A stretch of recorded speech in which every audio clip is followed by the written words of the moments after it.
Hello everyone and welcome back to another AFK Journey video. In this video, I wanted to show you the new feature they've added today, which is the hero drills, which they talked about in the new season update, but we didn't know when we were going to have this. So now it is going to be starting. It will last for 18 days. And different stages will unlock over the course of time, as you can see at the bottom panel here. And for each clear you get, you will gain gold as a reward, but you will also gain points.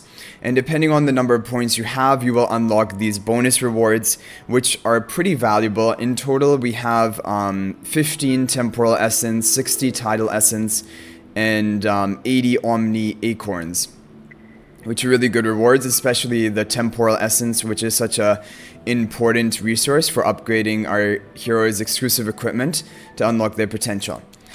So in these battles, you're going to have heroes to select from. You're not going to be able to use your own heroes on your team, and you can even watch the records if you're unsure about how to win this. So I'm going to watch the record because just so we have an idea of what we need to do.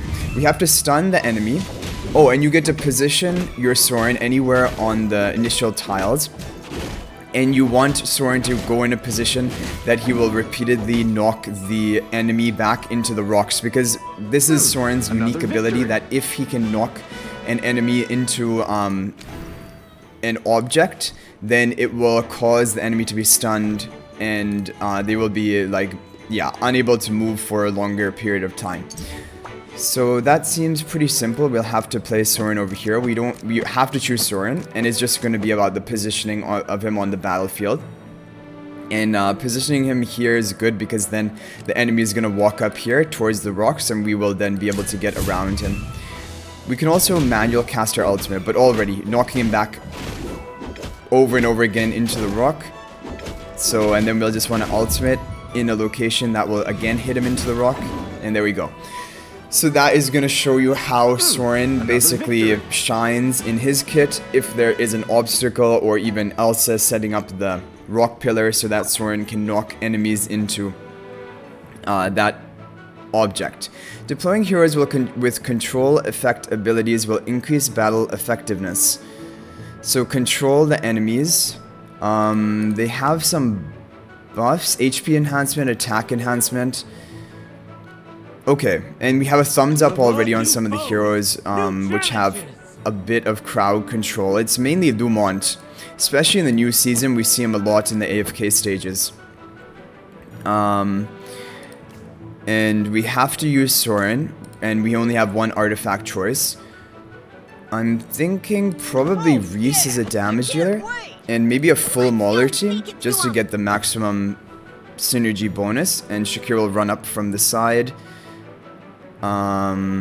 Yeah, I don't think there's any way that we're gonna actually be able to knock anyone into any object, because we don't have a way of summoning an object. So let's try this team here.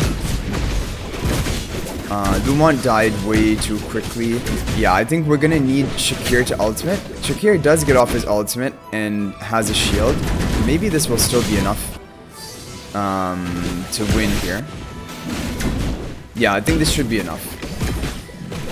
Lumont, though, can be really strong. Like, in a lot of AFK stages now, in the higher stages, he is one of the key heroes a lot of people run.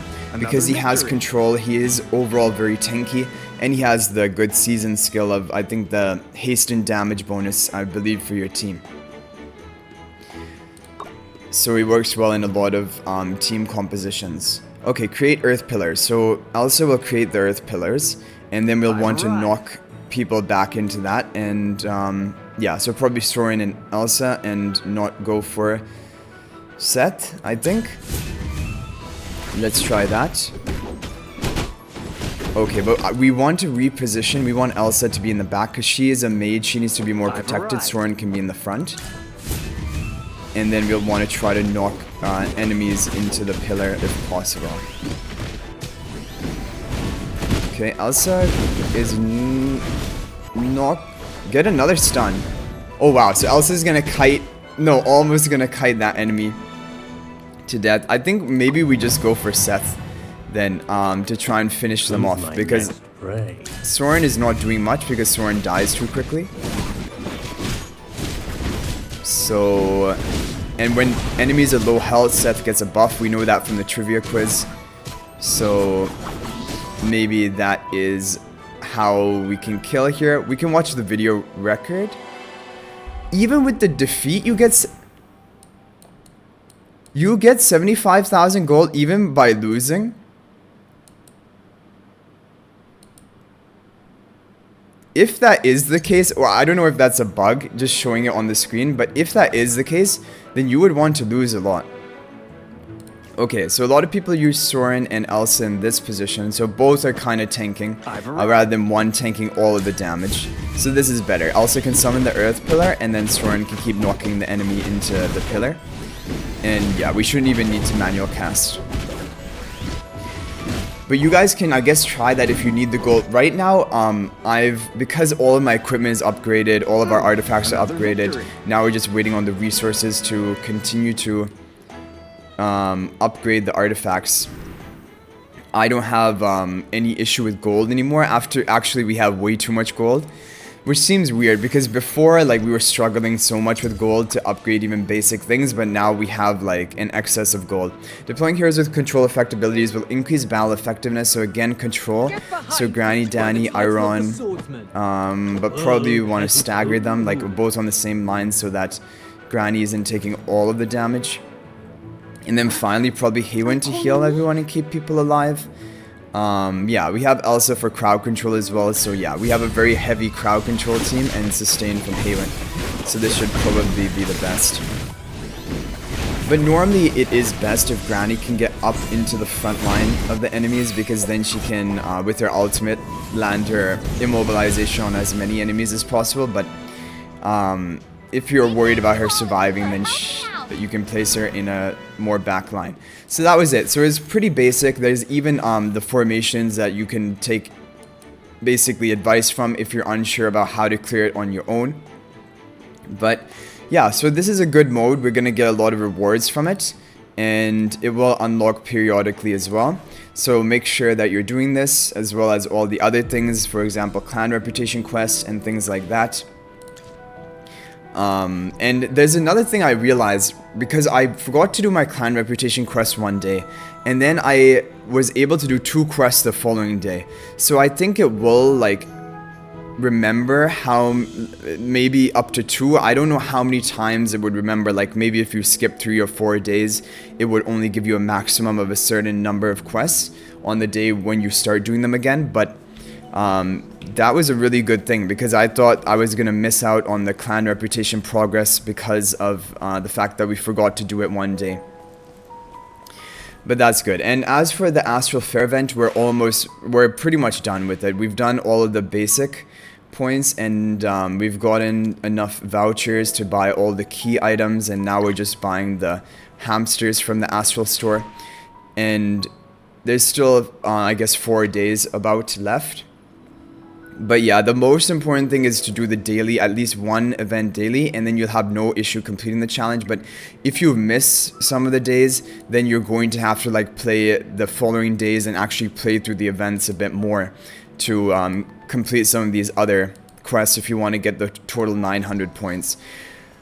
But the easy way to complete the quest, or any quest for the day, is you just join in at any point in time and leave immediately, and it will count as you joining a quest for that day, and it will also count as you completing that specific challenge one time, because you get rewards for, like, every 2 times, 3 times during the sorting event and things like that. So it can be a very useful thing. And another thing, and we'll make a video about the Dream Realm today like we've been doing, but I didn't realize this, but you're actually capped at level 500, and then every additional 10 levels 20% will be added to the baseline. So for example, my heroes at 510 will only be level 502. And then once you're above 550, then only 10% is added. So basically, after level 500, people are pretty much evened out. Even, for example, the highest level in our district is Splash, and he is like over 50 levels higher than me, or 50 about. And if you check the damage, it's almost the same, because that 50 levels is only going to give him an extra 10 levels in the endless mode of the Dream Realm boss, which is not too big of a deal. So that's a good thing, that once you get to level 500, you're pretty much competing on almost even terms with other people, which is very good news. But the Supreme Arena is another story completely, because each week it like goes up and increases the base level, and the baseline level is very like level 471. I think without spending, there's no way you can be at level 471. And yeah, even by playing actively every day. So that is the issue with the Supreme Arena, but you can still compete with other people who are at your level, just not the people who are above the baseline level usually. But anyway, guys, that's gonna be it for this video. I hope you guys enjoyed it. If you guys are new to the channel, be sure to subscribe, because we upload daily AFK Journey videos with the latest updates like today, or guides for your progression like Dream Realm. But I hope you guys enjoyed the video. Thank you for watching. That was gonna be it for this one, and I will hopefully see you in the next video. And until then, everyone, peace out for now.